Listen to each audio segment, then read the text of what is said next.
This morning, more than 2 billion cups of coffee will be poured around the world. It is the most ordinary of rituals.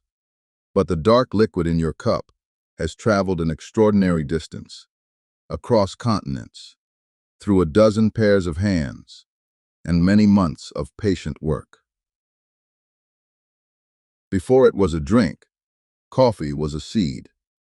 To understand how it reached you, we have to follow it backward.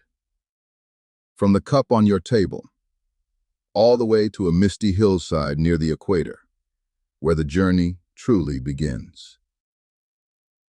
Nearly all of the world's coffee grows in a narrow band wrapped around the planet, between the tropics of Cancer and Capricorn. Growers call it the coffee belt. From Ethiopia and Colombia to Vietnam and Brazil, this is where the climate is just right. Coffee is fussy about where it lives. It wants warmth without scorching heat, steady rainfall, and rich volcanic soil. The finest beans often grow high in the mountains, where cool air slows the cherries down and lets their flavors deepen. Two species dominate your cup. Arabica is delicate and aromatic, prized for its smooth, complex taste and grown at high altitude. Robusta is hardier and stronger, with more caffeine and a bolder, blunter punch. Most fine coffee leans on Arabica. Every plant starts in a nursery. Growers press coffee seeds into shaded beds of soil, then nurse the seedlings for months. The young plants are watered, sheltered from harsh sun, and watched closely until they are strong enough to face the open hillside. When the seedlings are ready, workers carry them out and plant them by hand across the slopes, often beneath taller shade trees. Each one is set carefully into the earth, spaced to catch the light it will need for the years ahead. Now comes the hardest part, waiting. A coffee plant takes 3 to 4 years before it bears fruit worth picking. There are no shortcuts. The grower tends, prunes, and protects the plant long before it ever pays them back. At last, the reward begins with flowers. After the rains, the coffee plant erupts in clusters of small white blossoms, sweet-smelling like jasmine. They last only a few days, but in that brief window, each flower that is pollinated will become a coffee cherry. Where the blossoms fade, tiny green cherries appear. They cling to the branches in tight bunches, hard and bitter for now. Over the coming months, they will slowly swell, drinking in sunlight and rain as they grow toward ripeness. Then the color turns. Green gives way to yellow, and finally to a deep, glossy red. A ripe coffee cherry is sweet and soft, and inside it, protected by layers of pulp, sit the 2 green seeds we will come to call coffee beans. On the best farms, the harvest is still done by hand. Pickers move along the rows, fingers searching the branches for only the cherries that have ripened fully. It is slow, careful, back-bending work, repeated thousands of times a day. This is called selective picking. Because cherries on a single branch ripen at different times, the pickers return to the same plants again and again over weeks, taking only the ripe red fruit and leaving the rest to mature. The cherries pile into baskets, tied at the waist, then empty into larger sacks at the end of the row.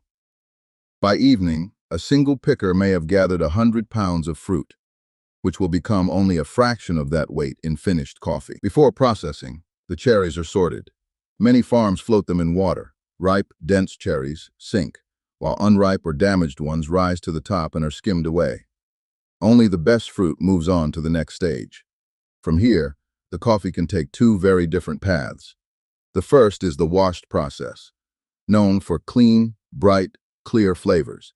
It begins by stripping the cherry away from the seed, almost immediately after harvest. A machine called a pulper squeezes the cherries, splitting the skin and the soft flesh from the hard beans inside. The fruit is pushed one way, the beans another, though the beans still wear a sticky, sugary coating called mucilage. To remove that coating, the beans rest in fermentation tanks, soaking for a day or two. Natural enzymes break down the clinging mucilage. Timed well, fermentation cleans the bean and quietly shapes the flavors that will appear much later. When fermentation is complete, the beans are rinsed in long channels of running water, scrubbing away the last of the pulp. What emerges is clean coffee, still wrapped in a papery shell, ready to be dried. The other path is the natural process, the oldest method of all. Here the cherries are not pulped. Instead, the whole fruit is laid out to dry, with the beans still inside, letting the sweet pulp soak into the seed. Whichever path the coffee takes, it must now lose its moisture. The beans are spread across raised drying beds or wide patios under the open sky, thinned into a single layer so the sun and wind can reach every one. Drying cannot be rushed or left alone. Workers rake and turn the beans by hand, over and over, for days or even weeks. Turning keeps them drying evenly and stops mold from taking hold in the damp lower layers. When the coffee is dry, the beans are sealed inside a tough, papery husk called parchment. In this state, the coffee is stable and can rest in storage, waiting, protected, until it is time to prepare it for export. The parchment must come off before the coffee can leave the farm. A hulling machine cracks and strips away that dry outer shell, revealing the bean beneath, and with it, the coffee finally takes the form the world recognizes. This is green coffee, hard, pale, and unroasted. It barely smells like the drink you know. Yet every flavor that will one day fill your cup is already locked inside these small green seeds, waiting for fire to release it. Quality is everything now, so the green beans are sorted again. Machines sift them by size, weight, and even color, while cameras flick out beans that are too small, too dark, or oddly shaped. Uniform beans will roast far more evenly. The finest lots get one more pass, by eye and by hand. Workers bend over moving belts, picking out the last defective beans the machines missed. A single sour or broken bean can taint an entire batch, so nothing is left to chance. Then the coffee is graded and tasted. In a ritual called cupping, experts brew samples and slurp them loudly, judging aroma, acidity, body, and flavor. These scores set the price and the reputation of every harvest before it is sold. Graded and approved, the green coffee is packed into jute sacks, often around 60 kilograms each, or sealed in lined bags to protect the beans. Each lot is labeled with its origin, its farm, and its grade, ready to travel. The sacks are loaded into shipping containers and sent to port. From there, coffee crosses oceans by the thousands of tons, riding cargo ships for weeks to reach the roasters and the cities where most of it will finally be drunk. The beans arrive at a roastery, and here the green coffee meets the person who will transform it. The roaster inspects the lot, learns its origin and character, and decides exactly how much heat and time it will take to bring out its best. The green beans pour into a roaster, tumbling into a hot rotating drum. The temperature climbs past 200 degrees Celsius, and the beans begin to change, drying out, turning from green to yellow, then slowly toward brown. Inside the drum, chemistry takes over.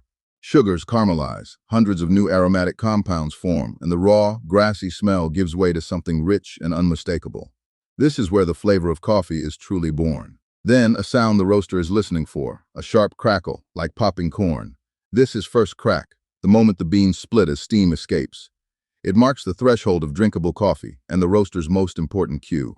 From first crack onward, seconds matter. Stop early for a light roast, bright, acidic, full of origin flavor. Go longer for a medium roast, balanced and sweet.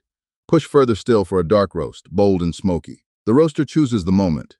The instant the roast is right, the beans must cool fast, tumbling into a tray where air rushes through to stop the cooking. Then they rest for a day or two, releasing gas and settling until their flavor is ready to shine. Now, close to your cup at last, the beans are ground. Grinding shatters the roasted bean into thousands of pieces, exposing all that surface to water. Coarse or fine, the grind is matched to exactly how the coffee will be brewed. Then water does the final work. In a pour-over or a drip machine, hot water filters slowly through the grounds, dissolving the oils, acids, and sugars locked inside, and carrying the flavor down into the waiting cup. Or the coffee is pulled as espresso. Here, near boiling water is forced through finely ground coffee under intense pressure in less than 30 seconds, extracting a thick, concentrated shot, crowned with a layer of golden crema. And there it is, your cup. A seed planted on a tropical mountainside.